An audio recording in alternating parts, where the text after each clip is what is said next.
বন্ধুরা, আজকের ভিডিওটা শুরু করব একটা রেসের মধ্যে দিয়ে, যে রেসটা ইতিমধ্যেই শুরু হয়ে গেছে ইন্ডিয়ান নেভি এবং ইন্ডিয়ান আর্মির মধ্যে। কিন্তু এই রেসটা কোনো সাধারণ অস্ত্র নিয়ে নয়। এই রেসটা চলছে এমন এক অস্ত্রকে ঘিরে যেটাকে আজ পৃথিবীর কোনো ডিফেন্স সিস্টেমই থামাতে পারবে না। প্রশ্ন একটাই, এই অদৃশ্য অস্ত্রটা কে আগে পাবে, ইন্ডিয়ান নেভি নাকি আর্মি? তবে এই মুহূর্তে দেখে মনে হচ্ছে নেভি একটু এগিয়ে রয়েছে। কিন্তু এই রেসটা দেখে আপনাদের দুঃখ পাওয়ার কোনো কারণ নেই, আবার চিন্তিত হওয়ারও কিছু নেই, বরং খুশি হওয়া উচিত। কারণ এমন ধরনের প্রতিযোগিতা হলে নিজের দেশই এগিয়ে যাবে। সব সেক্টরে যদি এমন হেলদি কম্পিটিশন হয় তাহলে আমরা ভালো থেকে আরও ভালো জায়গায় পৌঁছাতে পারি। কিন্তু প্রশ্ন হলো, এই রেসটা আসলে কিসের? সেটা বলার আগে একটা বড় সুখবর জেনে নিন। সুখবরটা হলো হাইপারসনিক মিসাইল। আজকের আলোচনা এই মিসাইলকে নিয়েই।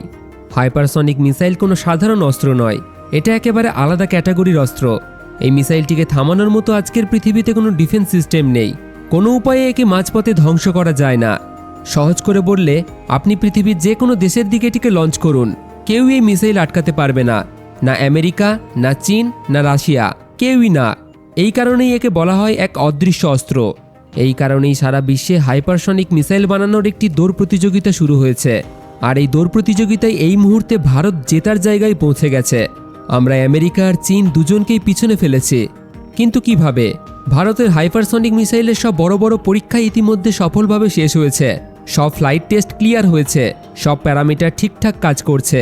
আর এর সাথেই ভারতের হাইপারসনিক মিসাইল প্রোগ্রাম পরীক্ষার ধাপ পেরিয়ে সরাসরি উৎপাদনের ধাপে ঢুকে গেছে। রিপোর্ট অনুযায়ী 2026 সাল থেকেই নিয়মিতভাবে এই মিসাইল তৈরি শুরু হয়ে যাবে। মানে সেনাবাহিনীর জন্য ফ্যাক্টরিতে এই মিসাইল তৈরি করা শুরু হবে। এরপর কি হবে? এরপর বিভিন্ন বাহিনী নিজেদের মতো করে এই মিসাইল মোতায়েন করবে। কিছু পরীক্ষা নিরীক্ষা করা হবে, কিন্তু এই পরীক্ষাগুলো মিসাইলের ক্ষমতা যাচাই করার জন্য নয়, কারণ সেটা আগেই প্রমাণিত হয়ে গেছে। এই পরীক্ষাগুলো হবে প্ল্যাটফর্ম পরীক্ষা, মানে যে জায়গায় বা যেই সিস্টেমে মিসাইল বসানো হয়েছে সেটা ঠিকঠাকভাবে মিসাইল ধরে রাখতে পারছে কিনা, এমনকি ঠিকভাবে লঞ্চ করতে পারছে কিনা সেটাই দেখা হবে।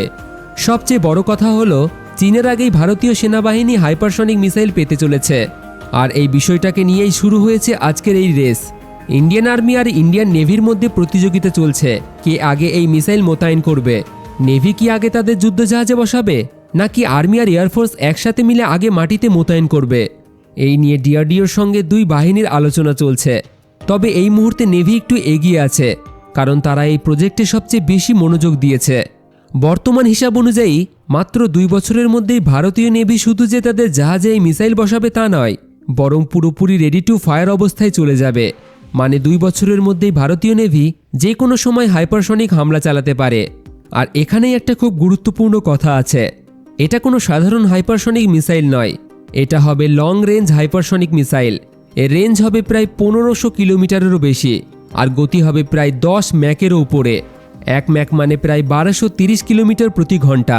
মানে এই মিসাইলের গতি হবে 12,000 কিলোমিটার প্রতি ঘন্টারও বেশি। এখন নিজেই ভাবুন এটা কতটা ভয়ঙ্কর। এতেই শেষ নয়, নেভি এই মিসাইলের 2টি ভেরিয়েন্ট পাবে, একটা যুদ্ধজাহাজে বসানোর জন্য, আর একটা হবে মাটিতে বসানো অ্যান্টিশিপ মিসাইল। এরপর আসবে ইন্ডিয়ান আর্মির জন্য আলাদা ভেরিয়েন্ট, তারপর আসবে ইন্ডিয়ান এয়ারফোর্সের জন্য আলাদা ভেরিয়েন্ট, যেটা ফাইটার জেট থেকে লঞ্চ করা যাবে। মানে বুঝতেই পারছেন, এটা একটা বিশাল প্রোগ্রাম, একাধিক বাহিনী, একাধিক ভেরিয়েন্ট।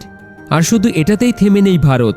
রাশিয়ার সঙ্গে মিলে ব্রাহ্মোস মিসাইলের একটা হাইপারসনিক ভেরিয়েন্টের উপর কাজ চলছে।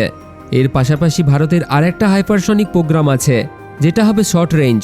রেঞ্জ হবে কম, কিন্তু গতি হবে 20 ম্যাকেরও বেশি। এই মুহূর্তে পৃথিবীতে ভারতই একমাত্র দেশ যে একই সাথে 2টারও বেশি হাইপারসনিক মিসাইল প্রোগ্রামে কাজ করছে। এই কারণেই বলা যায় 2029 বা 2030 নাগাদ ভারতকে যদি হাইপারসনিক মিসাইলের রাজা বলা হয় তাহলে সেটা ভুল হবে না।